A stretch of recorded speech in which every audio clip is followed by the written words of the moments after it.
Good morning everyone.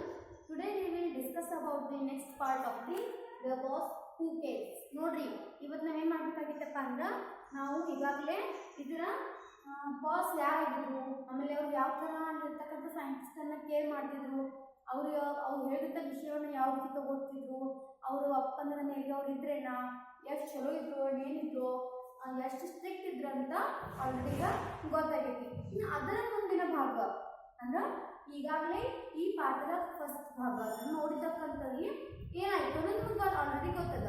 ಈಗೇನು ಓದಿದಪ್ಪ ಅಂದ್ರೆ ಇವಾಗ ಏನಾಗ್ತದ ಅಲ್ಲಿ ಆಲ್ರೆಡಿ ಏನಾಗ್ತದೆ, ಒಂದು ಸೈಂಟಿಸ್ಟ್ ಏನು ಮಾಡಿದಪ್ಪ ಅಂದ್ರೆ ಬಾಸ್ ಹತ್ರ ಹೋಗಿ ಪರ್ಮಿಷನ್ ತೊಗೊಂಡಿದ್ದ ಅಂತ ನಾನು ಹೇಳಿದ್ವಿ. ಎದಕ್ಕೆ ಪರ್ಮಿಷನ್ ತೊಗೊಂಡಿದ್ದಂದ್ರೆ ಅವನ ಮಕ್ಕಳ ಹತ್ತಿರ ಪ್ರಮಾಣವನ್ನು ಮಾಡಿದ್ದ, ಶಪಥವನ್ನು ಕೊಟ್ಟಿದ್ದ. ಯಾವುದಕ್ಕೋಸ್ಕರ? ನಾನು ನನ್ನ ಮಕ್ಕಳನ್ನ ಇವತ್ತ ಎಕ್ಸಿಬಿಷನ್ ಅಂದ್ರೆ ಪ್ರದರ್ಶನಕ್ಕೆ ನಾನು ಟೌನ್ ಅಂದ್ರೆ ಪಟ್ಟಣಕ್ಕೆ ಅಥವಾ ಸಿಟಿ ಕರ್ಕೊಂಡು ಹೋಗ್ತೀನಿ ಅಂತ ಏನು ಮಾಡಿದ್ದ, ಶಪಥವನ್ನ ಕೊಟ್ಟಿದ್ದ. ಅದಕ್ಕೆ ಏನು ಮಾಡ್ತಿದ್ರು, ನನಗೆ ಇವತ್ತು ನಂಗೆ ಬೇಗ ಹೋಗೋಕೆ ಅವಕಾಶ ಮಾಡಿಕೊಡ್ತೀರೇನಂತ ಒಬ್ಬ ಸೈಂಟಿಸ್ಟ್ ಕೇಳಕತ್ತಿದ್ದ ಬಾಸ್ ಹತ್ರ. ಸೊ ಬಾಸ್ ಏನು ಮಾಡಿದ್ರು, ಹ್ಞೂ ಅಂತ ರಿಪ್ಲೈನು ಮಾಡಿದ್ರು. ಆಗ ಹ್ಞೂ ಅಂದ ತಕ್ಷಣ ಏನಾಯಿತು, ಖುಷಿಯಿಂದ ಹೋಗಿ ತನ್ನ ಕೆಲಸ ಕಾರ್ಯಗಳಲ್ಲಿ ತೊಡಗಿದ್ರಿಂದ ಅವ್ನಿಗೆ ಏನಾಯಿತು, ಟೈಮ್ದ ಅರಿವೇ ಇಲ್ಲಾಗಿತ್ತು, ಅಂದರೆ ಸಮಯದ ಅರಿವೇ ಇಲ್ಲಾಗಿತ್ತು. ಅದಕ್ಕೆ ಆಲ್ರೆಡಿ ಗಮನನೇ ಇದ್ದಿರಲಿಲ್ಲ. ಅವನ ಕೆಲಸದಲ್ಲಿ ಅತಿ ಆಳವಾಗಿ ತೊಡಗಿದ್ರಿಂದ ಅವ್ನಿಗೆ ಏನಾಗಿತ್ತಪ್ಪ ಅಂದ್ರೆ ತನ್ನ ಕೈಯಲ್ಲಿರ್ತಕ್ಕಂಥ ಸಮಯವನ್ನು ನೋಡುವಷ್ಟು ಅವನಿಗೆ ಏನಿರಲಿಲ್ಲಪ್ಪ ಅಂದ್ರೆ ಟೈಮ್ ಇರಲಿಲ್ಲ. ಅಷ್ಟೊಂದು ಕೆಲಸದಲ್ಲಿ ಬ್ಯುಸಿ ಆಗಿದ್ದ, ಅಷ್ಟೊಂದು ತೊಡಗಿದ್ದ. ಇನ್ನು ಅದರ ಮುಂದಿನ ಭಾಗ ಏನಾಗ್ತೈತಿ, ತನ್ನ ಮಕ್ಕಳನ್ನ ಕರ್ಕೊಂಡು ಹೋಗ್ತಾನೆ. ಹೋಗಿ ಎಷ್ಟು ಗಂಟೆಗೆ ಹೋಗಿದ ಅಂತ ಹೇಳಿಲ್ಲ, ಆಲ್ರೆಡಿ ಅವನು ಹೋಗುವಷ್ಟರಲ್ಲಿ ಏನು ಎಷ್ಟಾಗಿತ್ತಪ್ಪ ಅಂದ್ರೆ 8 ಗಂಟೆ ಆಗಿತ್ತು. ಈಗ ನೋಡ್ರಿ, ಇವತ್ತ ನಾನು ಓದಿ ಹೇಳ್ತೀನಿ. On the way home, he remembered the promise he had made to his children. He felt sad for disappointing them. He wondered how he would calm his wife. The scientist reached home. He found that the children were not there. He saw his wife sitting alone in the hall, knitting. He expected that his wife would verbally jump on him, but she asked him calmly, "Would you like to have a cup of coffee, or shall I straightway serve dinner if you are hungry?" He was surprised at this, replied, "I would like to have some coffee." "And you too must have with me. Before that, tell me where the children are." She said, "Why, don't you know? Your boss came here at 5:15 and has taken the children to the exhibition. ನೋಡ್ರಿ, ಅವನಿಗೆ ಏನಾಗಿತ್ತಪ್ಪ ಅಂದ್ರೆ ಕೆಲಸದಲ್ಲಿ ತೊಡಗಿದ್ರಿಂದ ಅವ್ನು ಸಮಯ ಇದ್ದಿರಲಿಲ್ಲ. ಆ ಸಮಯದ ಕಡೆ ಅವ್ನು ಗಮನನೂ ಹರಿಸಿರ್ಲಿಲ್ಲ. ಆದ ಕಾರಣ ನಾವು ಏನು ಮಾಡ್ತಪ್ಪ, ಇನ್ನು ಮನೆಗೆ ಹೋದ ತಕ್ಷಣ ನನ್ನ ಹೆಂಡತಿ ಏನು ಮಾಡ್ತಾಳು, ನನ್ನ ಬೈತಾಳು. ವೈಫ್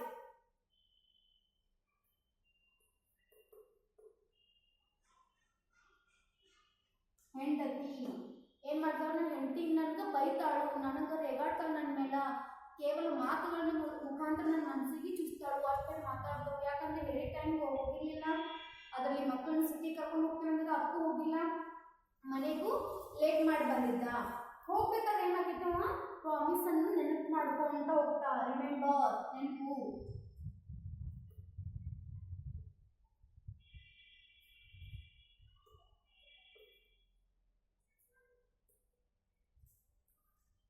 ನೆನಪು ಮಾಡ್ಕೋ ಅಂತ ಹೋಗ್ಬಿಡ್ತಾನೆ. ಆಮೇಲೆ ಏನಾಗ್ತೈತಿ, ಇನ್ನು ನನಗೆ ಯಾವ ಥರ ಫೆಲ್ಟ್ ಆಗೋದಿದ್ರೆ ಅದಕ್ಕೂ ಯಾವ ಥರ ಆಗೋದೈತಿ, ನನ್ನ ದಿವ್ಸ ಹೇಗಾಗೋದಿತ್ತು ಅಂದ್ರೆ ಡಿಸಪಾಯಿಂಟಿಂಗ್ ಆಗುತ್ತೆ. ಯಾಕಂದ್ರೆ ಆಸೆ ಇಟ್ಕೊಂಡಿದ್ದವು. ಡಿಸಪಾಯಿಂಟ್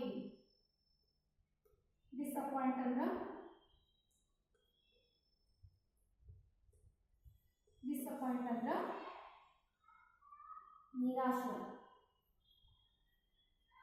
ನಿರಾಶೆ ಆಗತ್ತಿತ್ತು ಅವಂಗ. ಯಾಕಪ್ಪ ಅಂದ್ರ ಅವ ತನ್ನ ಮಕ್ಕಳನ್ನ ಸಿಟಿ ಕರ್ಕೊಂಡು ಹೋಗಾನಿದ್ದ. ಹೇಳಲ್ಲ ಆಲ್ರೆಡಿ, ತನ್ನ ಮಕ್ಕಳನ್ನ ಎಕ್ಸಿಬಿಷನ್ ಪ್ರದರ್ಶನಕ್ಕೆ ಕರ್ಕೊಂಡು ಹೋಗಾನಿದ್ದವ. ಅಲ್ಲಿ ಏನಾಗಿತ್ತು, ಅವ್ನು ಟೈಮ್ ನೋಡ್ಲಿಲ್ಲ, ಗಮನ ಹರಿಸಿಲ್ಲ, ಲೇಟಾಗಿ ಹೋಗಿದ್ದಾನ. ತನ್ನ ಮಕ್ಕಳಿಗೆ ಕೊಟ್ಟಂತ ಶಪಥದ ಪ್ರಮಾಣನವ ಉಳಿಸ್ಕೊಳ್ಳಿಲ್ಲ. ಅದಕ್ಕೆ ಅವನಿಗೆ ಏನಾಗಿತ್ತು, ನಿರಾಶೆ ಆಗೋದಿದ್ದು. ಆಸೆ ಎಷ್ಟು ಇಟ್ಕೊಂಡಿದ್ದ, ಮಕ್ಕಳನ್ನ ಕರ್ಕೊಂಡು ಹೋಗ್ತೇನೆ ಅಂತ ಆಸೆ ಇಟ್ಕೊಂಡಿದ್ದ. ಅದಕ್ಕೆ ಅವನಿಗೆ ನಿರಾಶೆ ಆದ ಕಾರಣ ಅವನಿಗೆ ಏನಾಗತ್ತಪ್ಪ ಅಂದ್ರೆ ಮನಸ್ಸಿಗೆ ಬೇಜಾರಾಗತ್ತಿತ್ತು. ಮತ್ತೆ ಮನೆಗೆ ಹೋದ ತಕ್ಷಣ ಆಶ್ಚರ್ಯ ಆಗ್ತದ. ವಂಡರ್, ಆಶ್ಚರ್ಯ ಆಗ್ತದ. ಯಾಕೆ ಆಶ್ಚರ್ಯ ಆಗ್ತದಪ್ಪ ಅಂದ್ರ ಅವ್ನ ಹೆಂಡತಿ ಬೈತಾಳಂತ ತಿಳ್ಕೊಂಡಿರ್ತ. ಹೆಂಡತಿ ಮನೆಗೆ ಹೋದ ತಕ್ಷಣ ನನಗೆ ಬೈತಾಳು, ಯಾಕಂದ್ರೆ ಮಕ್ಕಳಿಗೆ ಕೊಟ್ಟಂತ ಪ್ರಮಾಣದ ಶಪಥವನ್ನ ಉಳಿಸ್ಕೊಲಿಲ್ಲ. ಇನ್ನು ನನ್ನ ಹೆಂಡತಿ ನನ್ನ ಬೈತಾಳಂತ ತಿಳ್ಕೊಂಡಿದ್ದ. ಆದ್ರೆ ಮನೆಗೆ ಹೋದ ತಕ್ಷಣ ಏನಕ್ಕೆ ವಂಡರ್ಡ್, ಆಶ್ಚರ್ಯ, ಸರ್ಪ್ರೈಸ್ ಆಗ್ತೈತಿ. ಏನಪ್ಪಾ ಅಂದ್ರ ನನ್ನ ಹೆಂಡತಿ ಹಿಂಗೇನೆ ಶಾಂತಗಳು, ಕಾಮ್,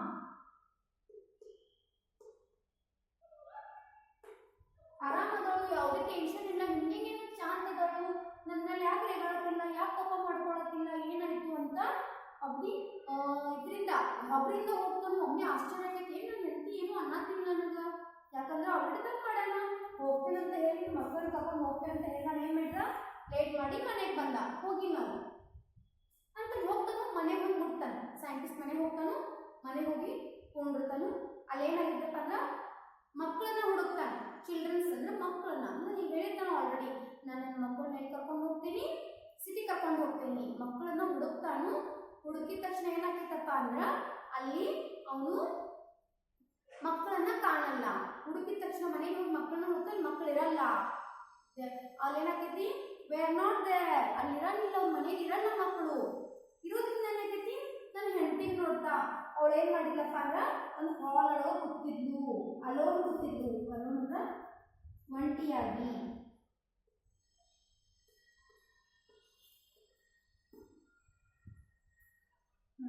ಅಲೋನ್ ಅಂದ್ರೆ ಒಂಟಿಯಾಗಿ ಕುಂತ್ಬಿಟ್ಟಿದ್ಲು.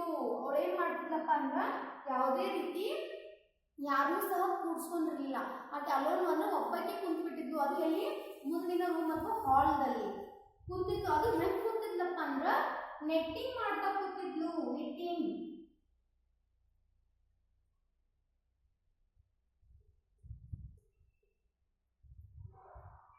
ಅಂದ್ರೆ ಹೆಣಿಕೆ. ಇವಾಗ ಕೈಲಿ ನೂಲೆಲ್ಲ ಹೆಣ್ತಾರೆ ಗೊತ್ತು, ಪಡ್ದ ಆಗಿರ್ಬೋದು ಅಥವಾ ತೋರಣ ಆಗಿರ್ಬೋದು, ಅಥವಾ ಸ್ವೆಟರ್, ನೂಲ್ ಸ್ವೆಟರ್ ಇರ್ಬೋದು, ಇಲ್ಲ ಕಿವಿ ಕಟ್ಟುವಂತ ಮಾಸ್ಕ್ ಆಗಿರ್ಬೋದು, ಈ ತರ ಸ್ಕಾರ್ಫ್ ಇರ್ತಾವಲ್ಲ, ಆ ತರ ಏನ್ ಮಾಡೋದು, ಹೆಣಿಕೆ ಹಾಕೋದು. ಈಗ ಏನ್ ಮಾಡ್ತಿದ್ರಲ್ಲ, ಹಾಲ್ ಒಳಗೆ ಒಬ್ಬಕ್ಕೆ ಕುತ್ಕೊಂಡು ಹೆಣ್ಕೊಂಡು ಅಂತ ಕುಂತ್ಬಿಟ್ಟಿದ್ಲು. ಅವ್ನು ಹೋಗ್ತಾನು, ನಾನು ಏನ್ ಎಕ್ಸ್ಪೆಕ್ಟ್ ಮಾಡಿದ್ನು ಅಂದ್ರೆ ನಾ ಏನ್ ಅನ್ಕೊಂಡಿದ್ದೀನಿ ಹಂಗಿಲ್ಲಿ. ಇನ್ನು ನನ್ನ ಹೆಂಡತಿ ಮನೆಗೆ ಹೋದ ತಕ್ಷಣ ನಾನು ಬೈತಾಳ. ಅದು ಹೆಂಗ್ ಬೈತಾಳು, ವರ್ಬಲಿ, ಮಾತಿನ ಮುಖಾಂತರ.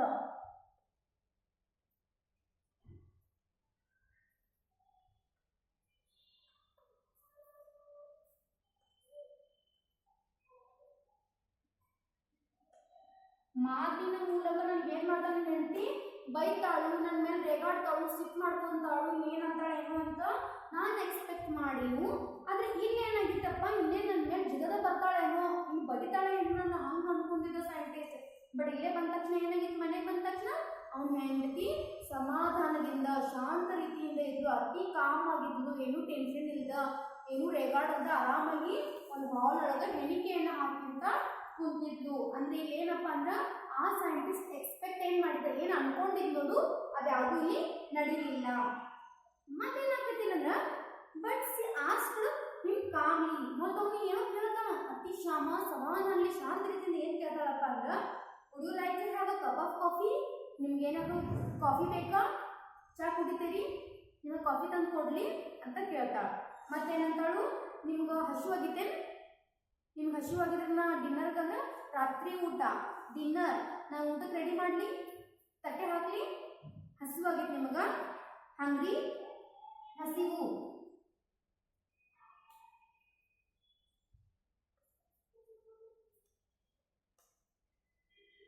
ನೋಡ್ರಿ, ಹಸಿವಾಗಿದೆ ನಿಮ್ಗೆ, ಹಂಗ್ರಿ ಇದ್ದೀರಿ, ಇಲ್ಲ ನಿಮ್ಗೊಂದು ಕಾಫಿ ಬೇಕಾ, ನಿಮ್ಗೆ ಡೈರೆಕ್ಟ್ ಹಸಿವಾಗಿದ್ರೆ ನಾನು ಡೈರೆಕ್ಟ್ ಏನು ಮಾಡ್ತೀನಿ, ಊಟಕ್ಕೆ ರೆಡಿ ಮಾಡ್ತೀನಿ ಅಂತ ಅವ್ನ ಹೆಂಡತಿ ಹೇಳ್ತಾಳೆ. ಅವ್ನು ಒಮ್ಮೆ ಆಶ್ಚರ್ಯ ಆಗ್ತೈತಿ, ಮತ್ತು ಸರ್ಪ್ರೈಸ್ ಏನಾಗ್ತೈತಿ, ಒಮ್ಮೆ ಆಶ್ಚರ್ಯ ಆಗ್ತೈತಿ, ಏನು ನನ್ನ ಹೆಂಡತಿ ಇಷ್ಟು ಸಮಾಧಾನದಲ್ಲಿ ಕೇಳತ್ತಾಳೆ, ಹಿಂಗೆ ಯಾಕೆ ನನ್ನ ಮೇಲೆ ರೇಗಾಡೋಳು ಅಂತ ಅಂತಂದ್ರೆ ನಮ್ಗೆ ಗೊತ್ತೇ ಇದ್ದಿರಲಿಲ್ಲ. ಮಕ್ಕಳಿಗೆ ಹೋಗ್ಯಾವಂತ ಗೊತ್ತಿಲ್ಲ. ಮತ್ತು ಅವ್ನು ಆಲ್ರೆಡಿ ಏನು ಮಾಡಿದ, ಆ ಕೆಲಸವನ್ನ ಏನು ಕರ್ಕೊಂಡು ಹೋಗ್ತೇನೆ ಅಂತದನ್ನ ತಪ್ಪಿಸಿ ಏನು ಮಾಡಿದನು, ಹೋಗಿಲ್ಲ, ಟೈಮ್ ಕಡೆ ಗಮನ ನೀಡಿಲ್ಲ, ಆಲ್ರೆಡಿ ಲೇಟ್ ಮಾಡಿ ಮನೆಗೆ ಬಂದನು. ಮನೆಗೆ ಬಂದು ನೋಡಿದ ತಕ್ಷಣ ಮಕ್ಕಳು ಇಲ್ಲ, ಹೆಂಡತಿ ಅಷ್ಟೇ ಅದಾಳು. ಇಷ್ಟೆಲ್ಲ ಆದ್ರೂ ಏನಾಗಿತ್ತು, ಹೆಂಡತಿ ಹೀಗೆ ಸಮಾಧಾನ ಕೇಳತ್ತಾಳು, ಏನಾಯ್ತು ಅಂತ ಆಶ್ಚರ್ಯ ಪಡ್ತಾನೆ. ಅವಾಗ ಕೇಳ್ತಾನೆ, I would like to have some coffee and you too must have with me. ಹಾಂ, ನನಗೆ ಒಂದು ಕಪ್ಪ ಕಾಫಿ ಬೇಕು, ನೀನು ನನ್ನ ಜೊತೆ ಕುಡಿತೀಯ, ನೀನು ನನ್ನ ಜೊತೆ ಕುಡಿಬೇಕು ಅಂದ್ರೆ ನನ್ನ ಜೊತೆ. ಅಂದ್ರೆ ಅವ್ನು ಆಕೆ ಗಂಡನ ಸೈಂಟಿಸ್ಟ್ಗೆ ಕೇಳಿದ್ಲು ಅವ್ನು ಹೆಂಡತಿದ್ದಳು, ನಿಮ್ಗೆ ಏನಾದರೂ ಕಾಫಿ ತಂದು ಕೊಡ್ಲೇನಾ ಅಂತ ಕೇಳ್ದ. ಅದಕ್ಕೆ ಏನಂತಪ್ಪ ಅಂದ್ರೆ, ಹಾ ನಾನು ಕಾಫಿ ತಂದು ಕೊಡು, ನನಗೂ ಕಾಫಿ ಬೇಕಾಗೈತಿ, ನನ್ನ ಜೊತೆ ನೀನು ಕುಡಿಬೇಕು, ನೀನು ಕಾಫಿನ ಕುಡಿಬೇಕು ಅಂತ ಹೇಳ್ತಾ. ಅಷ್ಟಂತ ಮತ್ತೇನ್ ಮಾಡ್ತಪ್ಪ ಅಂದ್ರೆ, before that tell me where the children are she said. ನೋಡ್ರಿ ಅದಲ್ಲ, ಅದು ಸರಿ ಎಲ್ಲ ಓಕೆ, ಮಕ್ಕಳು ಎಲ್ಲಿದ್ದಾರು? ಮನೆಗೆ ಬಂದ ಮಕ್ಕಳು ಹುಡುಕಾಡ್ದ ಫಸ್ಟಿಗೆ, ಅವ್ನ ಮಕ್ಕಳನ್ನ ಚಿಲ್ಡ್ರನ್ಸ್ ಎಲ್ಲ ಹುಡುಕಾಡ್ದ, but they were not there. ಅಲ್ಲೇನಾಗಿತ್ತಪ್ಪ ಅಂದ್ರೆ ಅಲ್ಲಿ ಇದ್ದಿರ್ಲಿಲ್ಲ ಅವನ. ವೇರ್ ನಾಟ್ ದೇರ್ ಅಂತ ಅಲ್ಲಿ ಇರಲಿಲ್ಲ. ಅಲ್ಲೇನಾಗ್ತೈತಿ, ಇಲ್ಲದೆ ಇರೋದ್ರಿಂದ ಅವನಿಗೆ ಕೇಳ್ತಾನೆ ತನ್ನ ಹೆಂಡತಿ, ಮಕ್ಕಳು ಎಲ್ಲಿದ್ದರು? ಅದೆಲ್ಲ ಓಕೆ, ನೀವು ಕಾಫಿ ತಂದು ಕೊಡ್ತಿ ಎಲ್ಲ ಓಕೆ, ಮಕ್ಕಳೆಲ್ಲಿ ಅಂತ ಕೇಳಿದ ತಕ್ಷಣ ತನ್ನ ಹೆಂಡತಿ ಹೇಳ್ತಾಳೆ, ಯಾಕ ನಿಮ್ಗೆ ಗೊತ್ತಿಲ್ಲ ಏನು ಅಂತ ಗಂಡನಿಗೆ ಹೇಳ್ತಾಳೆ. ಯಾಕ ನಿಮ್ಗೆ ಗೊತ್ತಿಲ್ಲ? Why don't you know? ಗೊತ್ತಿಲ್ಲ ನಿಮ್ಗೆ? ಯಾಕ ನಿಮ್ಗೆ ಗೊತ್ತಿಲ್ಲ ಅಂತ ಕೇಳ್ತಾಳೆ. ಅಂತ ಹೇಳ್ತಾಳು, ನಿಮ್ಮ ಬಾಸ್ ನಮ್ಮ ಮನೆಗೆ ಬಂದಿದ್ರು. ಯಾರ? ಈ ಸೈಂಟಿಸ್ಟ್ ಬಾಸ್ ಕಡೆ, ಅವರ ಬಾಸ್ ಕಡೆ ಪರ್ಮಿಷನ್ ತೊಗೊಂಡಿದ್ರಲ್ಲ ನಾನು ಲಗು ಹೋಗ್ಬೇಕಂತ, ಅದ ಬಾಸ್ ಇವ್ರ ಮನೆಗೆ ಬಂದಿದ್ರು. ಎಷ್ಟು ಗಂಟೆ? ಅವ್ರು ಏನು ಟೈಮಿಂಗ್ ಹೇಳಿದ್ರು? 5 ಅಂತ ಹೇಳಿದ್ರಲ್ಲ, ಆ 5ಗೆ ಏನು ಮಾಡಿದ್ರಪ್ಪ, ಮನೆಗೆ ಬಂದಿದ್ರು ಇವ್ರ ಬಾಸ್. ಬಂದು ಏನು ಮಾಡಿದ್ರಪ್ಪ ಅಂದ್ರೆ, ಪಾಸ್ಟ್ 5 ನೋಡಿ, 5 ಗಂಟೆಗಿಂತ ಮುಂಚೆ ಬಂದ ಮಕ್ಕಳನ್ನ ಎಲ್ಲಿ ಕರ್ಕೊಂಡು ಹೋದ್ರಪ್ಪ ಅಂದ್ರೆ ಎಕ್ಸಿಬಿಷನ್. ನೋಡ್ರಿ ಆಲ್ರೆಡಿ ಹೇಳೇನು, ಎಕ್ಸಿಬಿಷನ್ ಅಂದ್ರೆ ಪ್ರದರ್ಶನ ಅಂತ.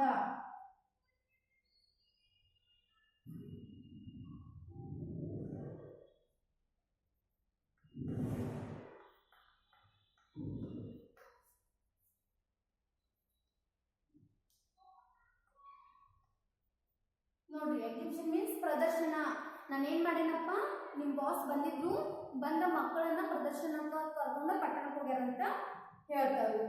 ಮತ್ತೇನು ಹೇಳ್ತಾರಪ್ಪ ಅಲ್ಲಿ, this was what had happen. The boss who granted a scientific permission saw him working seriously at 5 in the evening.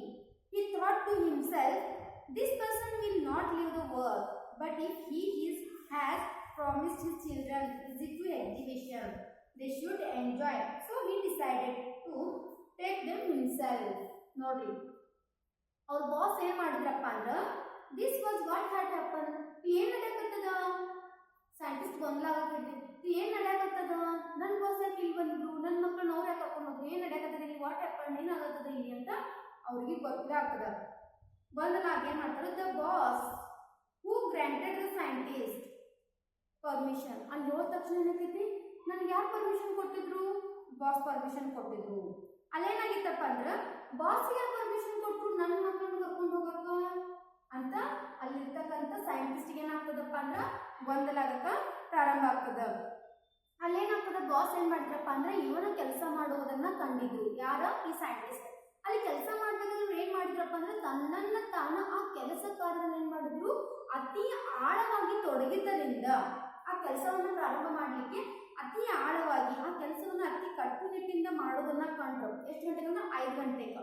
ಅವ್ರಿಗೆ ಏನಿಸ್ತಪ್ಪ ಬಾಸ್ಗೆ, ಇನ್ನು ಈ ಕೆಲಸವನ್ನ ಬಿಟ್ಟು ಬರಲ್ಲ, ಈ ಕೆಲಸವನ್ನ ಬಿಡಲ್ಲ ನಡುವ, ಇವ್ರು ಕಂಪ್ಲೀಟ್ ಮಾಡೋರು, ಅವ್ರ ಕಡೆ ಗಮನನೂ ಹರಿಸಿಲ್ಲ ಬೇರೆ ಕಡೆ ಅಂತ ಏನ್ ಮಾಡಿದ್ರು, ಅವರಷ್ಟಕ್ಕೆ ಅವ್ರು ಏನ್ ಮಾಡ್ತಾರು ಅರ್ಥ ಮಾಡ್ಕೊತಾರೆ. ಯಾರಪ್ಪ ಅಂದ್ರೆ ಬಾಸ್, ಈ ಸೈಂಟಿಸ್ಟ್ ನ ಬಾಸ್, ಅವರ ತಮ್ಮನ್ ತಾವ ಅರ್ಥ ಮಾಡ್ಕೊತಾರೆ. ಅರ್ಥ ಮಾಡ್ಕೊಂಡ್ಮೇಲೆ ಏನ್ ಮಾಡ್ತಾರಂದ್ರ, this person will not leave the work. ನೋಡ್ರಿ ಈ ವ್ಯಕ್ತಿ ಏನಪ್ಪಾ ಅಂದ್ರ ಕೆಲಸದ ಮಧ್ಯದಲ್ಲಿ ಬಿಡುವಂತೆ ಕಾಣ್ತಿಲ್ಲ. ಕೆಲಸದ ಮಧ್ಯ ಈ ಕೆಲಸವನ್ನ ಕಂಪ್ಲೀಟ್ ಅಥವಾ ಪೂರ್ತಿ ಮಾಡಿದ್ರು ಬಿಡಲ್ಲ ಅಂತ ಅನ್ಕೊತಾರು. ಬಟ್ ಏನ್ ಮಾಡ್ಲಿ, ಇವ್ರ ಮಕ್ಕಳಿಗೆ ಪ್ರಾಮಿಸ್ ಮಾಡಲ್ಲ. ಬಾಸ್ ಅದೊಂದು ಕರ್ತವ್ಯ ಅದ. ಈ ಪಾಪ ಪರ್ಮಿಷನ್ ಕೇಳಿದ್ರು ಹೋಗಿಲ್ಲ. ಕೆಲಸ ನೋಡಿದ್ರೆ ಇಷ್ಟು ಕಟ್ಟುನಿಟ್ಟಿಂದ ನಿಯಮಬದ್ಧವಾಗಿ ಅತಿ ಆಳವಾಗಿ ತಮ್ಮನ್ನು ತಾವು ತೊಡಗಿಸಿಕೊಂಡು ಆ ಚಟುವಟಿಕೆ ಏನಾರ ಕಂಪ್ಲೀಟ್ ಮಾಡ್ತಾರೆ, ಕಾರ್ಯವನ್ನ ತೊಡಗಿಸಿಕೊಂಡಿದ್ದಾರೆ ಕಾರ್ಯದಲ್ಲಿ.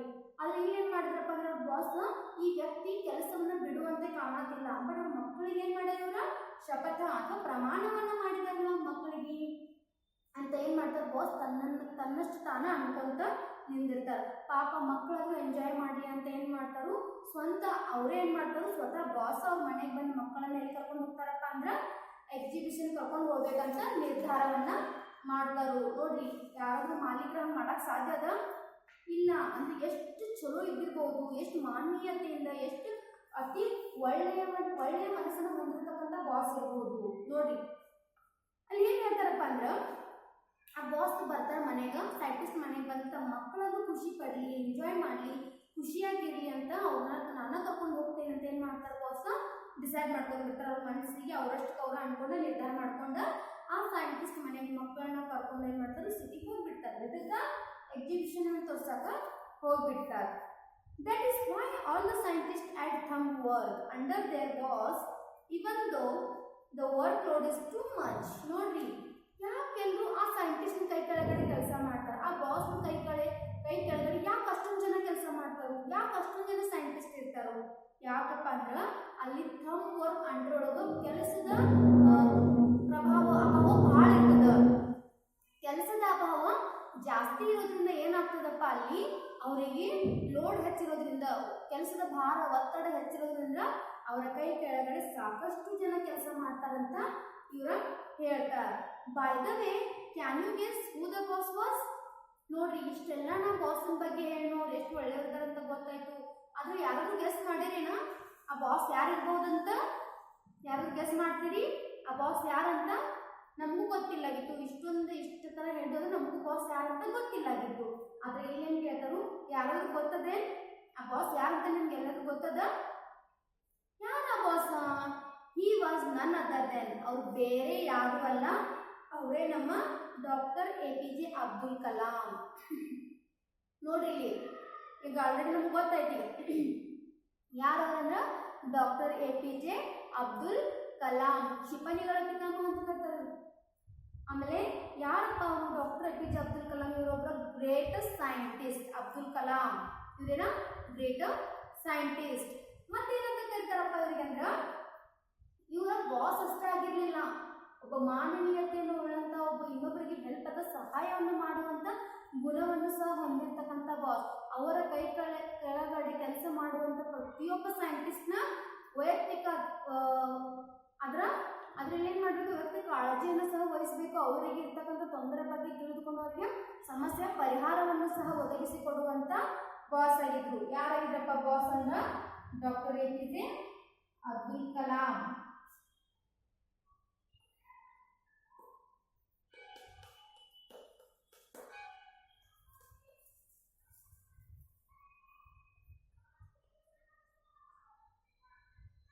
ನೋಡಿ ಡಾಕ್ಟರ್ APJ ಅಬ್ದುಲ್ ಕಲಾಂ ಅವ್ರು ಏನಾಗಿದ್ರಪ್ಪ ಇಲ್ಲಿನ ಸೈಂಟಿಸ್ಟ್ನ ಬಾಸ್ ಆಗಿದ್ರು. ನೋಡ್ರಿ ಎಲ್ಲಿ ನಾವು ಸಹ ಒಂದೊಂದು ಸಂಸ್ಥೆಗಳಲ್ಲಿ ಕೆಲಸ ಮಾಡ್ಬೇಕಾದ್ರೆ ನಮ್ಮಲ್ಲಿ ಬಾಸ್ ಅಧಿಕಾರಿಗಳು ಮೇಲಧಿಕಾರಿಗಳು ಎಲ್ಲರೂ ಇರ್ತಾರ. ಎಲ್ಲರೂ ಏನ್ ಮಾಡ್ತಾರಪ್ಪ ಅಂದ್ರ ಅವರಿಗೆ ಆದ ತಮ್ಮ ಕೆಲಸದ ಒತ್ತಡ ಇರೋದ್ರಿಂದ ಏನ್ ಮಾಡ್ತಾರಪ್ಪ ಅಂದ್ರ ಅವ್ರಿಗೂ ಸಹ ಕೆಲಸ ಕಾರ್ಯಗಳು ಇರ್ತಿರ್ತಾವ. ಆದ್ರೆ ಇಲ್ಲಿ ಏನಪ್ಪ ಈ ಬಾಸ್ ಇಲ್ಲಿ ಯಾವ್ದಂದ್ರ ದ ಬಾಸ್ ಹೂ ಕೇರ್ಸ್. ನೋಡ್ರಿ ಗೊತ್ತಾಯ್ತು ಯಾರು ಕೇರ್ ಮಾಡ್ತಾರ ಆ ಥರ. ಆದ್ರೆ ಇಲ್ಲಿ APJ ಅಬ್ದುಲ್ ಕಲಾಂ ಅವ್ರು ಏನ್ ಮಾಡಿದ್ರಪ್ಪ ಅಂದ್ರೆ ಅವರ ಕೈ ಕೆಳಗಡೆ ಒಬ್ಬ ವ್ಯಕ್ತಿ, ಒಬ್ಬ ಸೈಂಟಿಸ್ಟ್ ಕೆಲಸ ಮಾಡ್ತಕ್ಕಂಥ ಕೆಲಸಗಾರ, ಸೈಂಟಿಸ್ಟ್ ವಿಜ್ಞಾನಿ, ಅವನ ತೊಂದರೆಯನ್ನ ಪಾಪ ಅವನು ಕೊಟ್ಟಂತ ಪ್ರಮಾಣವನ್ನ ಪೂರ್ತಿಗೊಳಿಸುವುದಕ್ಕೋಸ್ಕರ ಅವ್ರು ಏನ್ ಮಾಡಿದ್ರಪ್ಪ ಅಂದ್ರ ಅವರ ಮಕ್ಕಳನ್ನು ತಾವೇ ಸ್ವತಃ ತೆಗೆದುಕೊಂಡು ಎಕ್ಸಿಬಿಷನ್ಗೆ ಹೋಗ್ಬೇಕು ಅಂತ ನಿರ್ಧಾರವನ್ನ ಮಾಡ್ತಾರು. ನೋಡ್ರಿ ಇಲ್ಲಿಗೆ ಏನಾಯ್ತಪ್ಪ ಅಂದ್ರೆ ನಿಮ್ನ ದ ಬಾಸ್ ಹೂ ಕೇರ್ಸ್ ಅನ್ನೋ ಪ್ರೋಸ್ ಏನಾಗಿದೆ ಇಲ್ಲಿಗೆ ಎಂಡ್ ಆಗ್ತದ. ನೆಕ್ಸ್ಟ್ ಏನಪ್ಪ ಸ್ಟಡಿ ಏನಾನ ಇದ್ರದ ನೆಕ್ಸ್ಟ್ ನಾನು ಕೊಡ್ತೇನೆ. ಎಲ್ಲರೂ ಏನು ಮಾಡಬೇಕು ಬರೀಬೇಕು. Okay, thank you.